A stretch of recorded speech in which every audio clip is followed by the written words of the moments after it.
Halo semuanya, welcome to my another episode of my video. Jadi video kali ini aku bakalan nge-share ke kalian media tanam dan juga cara perawatan tanaman colocasia. Selain itu aku akan tunjukkan ke kalian beberapa colocasia koleksi aku, dan akan aku tunjukkan gitu loh beberapa tips merawat colocasia. Nah, buat teman-teman yang belum punya tanaman colocasia ataupun mau punya tanaman colocasia, bisa kita diskusi bareng di video kali ini biar kita juga sama-sama belajar. Tapi sebelum itu aku mau ngomongin ke kalian sekali lagi, buat yang belum subscribe channel aku, tolong di subscribe ya guys, biar aku semangat setiap minggunya untuk upload video-video baru tentang tanaman. Dan juga mohon maaf kalau ini kayak pencahayaannya kurang karena hari ini mendung banget, tapi aku tetap semangat buat ngebahas tanaman colocasia. So langsung aja kita bahas koleksi aku dan juga tips-tips untuk merawat colocasia. Nah, ini akan aku tunjukkan beberapa koleksi colocasia yang aku punya. Jadi biar teman-teman gak bosen, aku coba langsung kasih tahu tanaman aku di halaman rumah. Jadi aku punya beberapa jenis colocasia. Ya, bisa kalian lihat di layar. Ini ada colocasia Black Magic. Ini sorry ya guys kalau mungkin terlalu terang atau apa. Nah, ini colocasia Black Magic. Aku di sini punya dua. Yang dulu sempat aku unboxing. Jadi ini untuk daun mudanya bener-bener warna hijau banget ya. Tapi kalau udah sinar mataharinya cukup, dia akan warna hitam kayak gini. Cantik ya. Cuman karena lagi musim penghujan, kayak mendung gitu loh guys, kayak ya tahulah sinar matahari itu susah banget. Jadi kayak kurang sempurna gitu loh menghitamnya. Terus di sini aku ada colocasia teacup atau sering disebut dengan keladi corong. Meskipun ini bukan dari jenis keladi, tapi nama lokalnya itu sering banget disebut dengan colocasia teacup atau sering disebut dengan keladi corong kayak gitu. Ini ukuran kecil ya, daunnya naik ke atas kayak cup teh gitu, lucu banget. Kemudian di sini aku ada yang sering aku kasih tahu juga, ini adalah colocasia esculenta illustris atau sering disebut dengan Black Beauty. Ini tuh warna hitamnya sebetulnya bisa ngeblok guys, tapi lagi karena panasnya kurang ya, jadi kayak gini aja. Ini daun mudanya dan ini daun tuanya. Daun tuanya bener-bener pudar karena dia kurang panas. Terus di sebelahnya ini ada colocasia kura-kura. Aku nggak tahu nama ID latinnya apa, cuman kalau dibandingkan dengan Black Beauty, kalian bisa lihat bedanya ya. Kalau Black Beauty itu dia bisa dominan full hitam kalau panasnya pas. Cuman kalau si colocasia turtle ini atau kura-kura, dia ya kayak tempurung gini guys. Dan bagian kupingnya dia itu kayak lebih ke round form ya, bentuknya round atau oval. Tapi kalau si illustris ini dia bisa pecah gitu loh kupingnya. Tapi kalau si turtle enggak, dia kayak tempurung, bener-bener kayak tempurung kura-kura. Dan ini aku baru beli, makanya warnanya masih cantik banget ya. Ini aku baru beli sekitar ada deh 2 minggu, dan ini masih satu daun. Oh ya, mungkin aku share harga juga ya. Kalau untuk yang Black Beauty, ini black apa sih? Oh ya, ini Black Magic, sorry. Ini Black Magic, aku belinya dulu 60.000 per batang. Jadi aku beli 2 dan ini 120 ya, berarti kalau 2. Kemudian kalau untuk si esculenta illustris ini aku beli harganya 20.000, ada yang 10.000. Ini 2 pohon guys. Ini yang kecil. Jadi aku jadiin satu pot dan dia total kalau satu pot ini 30.000. Kalau untuk yang colocasia teacup ini aku beli cuman 25.000. Dan kalau untuk yang colocasia turtle satu daun aku beli 18.000. Nah, di sini ada colocasia liar, bener-bener liar, yang bisa kalian cari di sawah ataupun ladang gitu ya. Dan ini emang jujur aku nyabut di rumah temen aku karena emang dia liar. Aku nyabut karena emang aku suka colocasia kan guys, dan pengen aja gitu punya colocasia di rumah meskipun liar. Dia warnanya hijau dan batangnya hitam. Dan aku punya kecil si colocasia lime green. Ini warnanya hijau terang banget meskipun masih muda. Ini aku juga nemu liar, dan jujur aku nggak tahu ID-nya yang bener apa, tapi aku sebutnya lime green aja karena emang daunnya bener-bener terang kayak jeruk gitu, cerah hijaunya. Dan ini masih kecil, jadi aku belum bisa identifikasi ketika daunnya dewasa, tapi aku tetap suka. Jadi dua pohon tadi yang lime green sama yang ini gratis nyabut, tapi kalau yang ini adalah kolokasia ekonomis yang aku punya.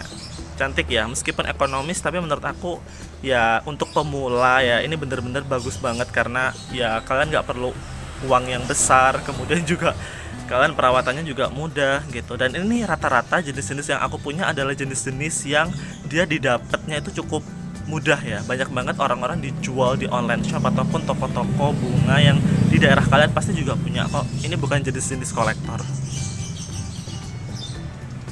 Bagus ya. Dan setelah ini aku akan bahas media tanam dan beberapa tips untuk merawat kolokasia. Nah guys, sekarang kita bahas dari segi media tanam. Kalau kalian perhatikan, ini hampir setiap kolokasia itu aku pakai media tanam yang beda-beda. Pertama, aku itu sebenarnya pengen eksperimen gitu loh guys. Kayak media tanam apa sih yang cocok gitu. Apakah harus selalu yang basah atau emang harus tanah yang berlumpur kayak gitu-gitu. Makanya aku tuh ngasih istilahnya setiap pot itu beda-beda untuk melihat potensi media tanam yang cocok itu apa sih gitu. Dan menurut aku semuanya itu berhasil ya. Maksudnya tanaman kolokasia itu membuktikan kalau dia itu bisa survive di media tanam apapun gitu loh guys.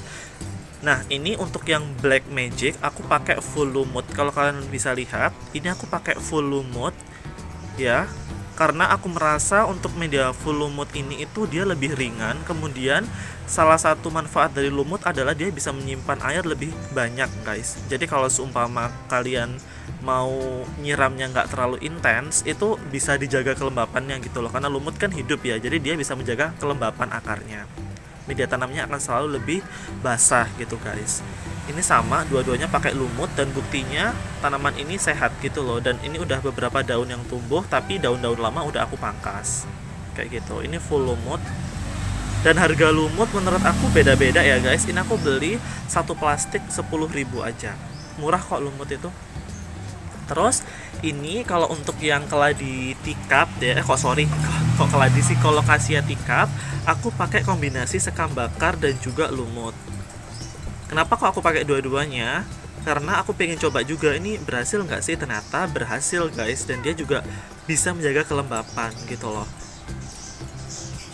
Bagus ya, maksudnya dia tegak gitu loh guys, enggak yang letoy gitu, tapi dia tegak. Dan menurut aku media tanamnya ini cocok banget buat dia. Nah aku juga ada media tanam full sekam bakar yang buat kolokasia ini, kolokasia turtle. Aku full pakai sekam bakar nih, buktinya ini sekam bakar full dan dia juga survive gitu, dan dia juga hidup. Tapi kalau untuk yang Esculenta illustris atau Black Beauty ini aku pakai kombinasi sekam bakar dan juga tanah ya.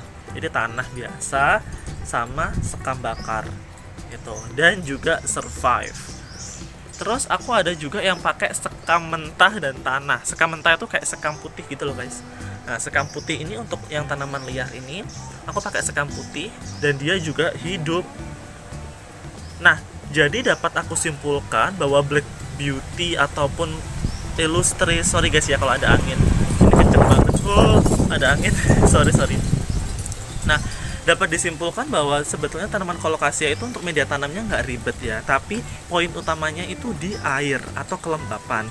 Jadi makanya kenapa kok aku taruh di teras ini, selain dia dapat matahari langsung, dia tuh juga kena hujan, kemudian juga penyiramannya lebih simpel gitu loh. Jadi kalaupun aku nggak siram nih guys, dia kan kena air hujan nih, nah kelembapannya jadi terjaga gitu.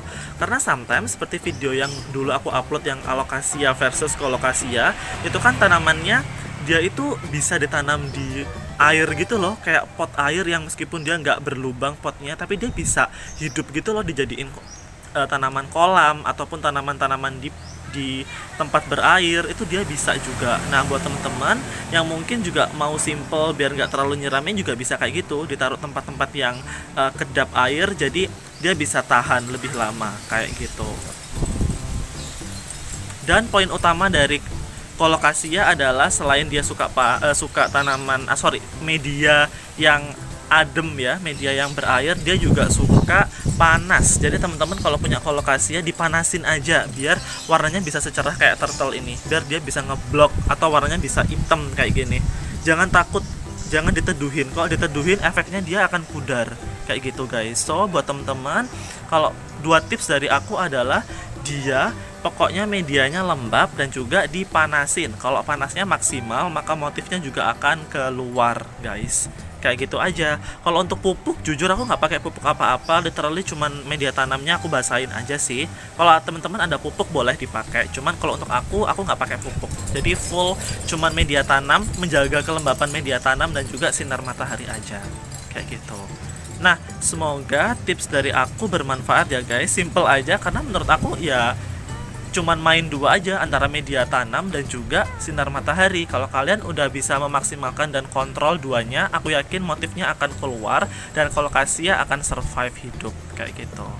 Nah, dan aku juga bakalan tunjukin beberapa jenis kolokasia yang mahal dan udah jenis kolektor dan aku belum punya, tapi masuk wishlist aku, tapi aku belum mampu beli.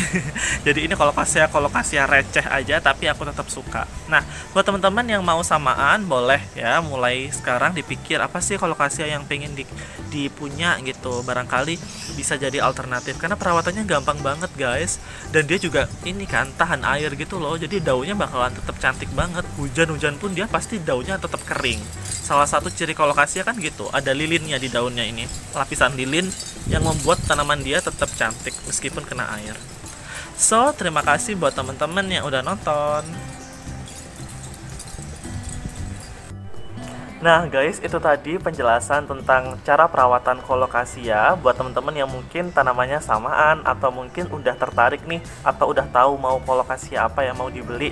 Nah mungkin apa yang udah aku sampaikan tadi bisa membantu kalian untuk cara merawat kolokasia, karena apa yang aku lakukan tadi itu menurut aku basic banget untuk pemula dan gampang banget ditiru. Jadi kalian nggak perlu takut untuk beli tanaman kolokasia, karena kolokasia itu memang ada yang harganya mahal banget, ada juga yang ekonomis yang kita tuh bisa beli gitu loh, meskipun nggak dengan budget yang besar. So buat teman-teman, semangat untuk membudidayakan ataupun semangat untuk jadi botanis, biar teman-teman juga rumahnya jadi lebih hijau dan bisa jadi stress healing kayak aku pribadi. So thank you so much for your support, and terima kasih juga buat teman-teman yang udah nonton sampai tahap ini atau sampai closing. Thank you so much, dan I'll see you next on my video. Bye bye.